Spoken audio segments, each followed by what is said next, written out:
Hello, welcome to my interior series and today's video is about wardrobes. So हा जो wardrobe आहे actually हा रुजुताचा wardrobe आहे. So हे दोन्ही तिचे कप्पे आहेत जिथे तिने तिचे कपडे ऑर्गनाईज केलेत. बघू शकता किती छान ठेवलेत. मी तुम्हाला माझा वॉर्डरोब ओपन करून नाही दाखवणार आहे.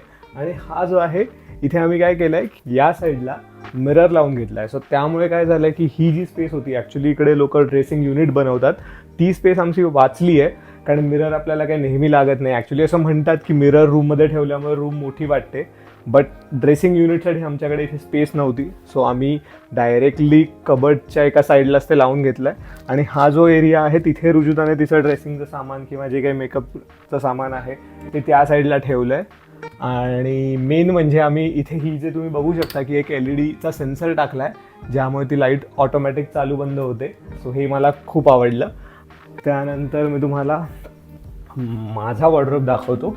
हा बेसिकली माझा वॉर्डरोब आहे. अगेन आतमध्ये मी तुम्हाला ओपन करून दाखवणार नाही आहे कारण सध्या तो त्या कंडिशनमध्ये नाही आहे. बट इथे आम्ही एक मजा केली आहे ती म्हणजे की आम्ही हे असं पुल आउट केलं आहे आणि वापरलेले कपडे जे आहेत ते तुम्ही इथे लटकवून ठेवू शकता. सो तुमच्याकडे जागा असेल तर दिस इज अगेन हायली रेकमेंडेड की तुम्ही हे असं युनिट बनवा.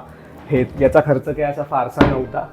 जे काही वॉर्डरोबची कॉस्ट होती ओव्हरऑल त्याच ह्याच्यात तो बसला. म्हणजे साधारण एक आय थिंक 4-5 हजार एक्स्ट्रा लागले असतील. But it is fully worth it. कारण त्यामुळे काय झालं की एकदम म्हणजे माझे जे कपडे अदरवाईज इकडे तिकडे टांगलेले असायचे किंवा मी आल्या आल्या खुर्चीवर टाकून द्यायचो. सो आत्ता ते तसं होत नाही आणि सगळे कपडे इथे छान राहतात आणि हे एकदम प्रॉपरली कपडे सगळे हाईड होऊन जातात. नीडलेस टू से बट हे जे वॉर्डरोब्स आहेत हे पण हाऊस ऑफ डिझाईनने केले आहेत. मी त्यांचं पेज जे आहे ते डिस्क्रिप्शनमध्ये लिंक केलेलं आहे. सो नक्की चेकआउट करा. आणि व्हिडिओ कसा वाटला ते पण मला कमेंटमध्ये नक्की सांगा. व्हिडिओ पुढे तुमच्या मित्रांना फॉरवर्ड करा. आणि अजून एक टिप म्हणजे हा जो एरिया आहे वॉर्डरोबच्या वरती त्याला लॉफ्ट म्हणतात. आणि तुमच्याकडे जर ऑप्शन असेल तर लॉफ्ट नक्की बनवून घ्या. कारण रोजच्या वापरात ज्या गोष्टी नसतात ते तुम्ही तिथे स्टोअर करून ठेवू शकता.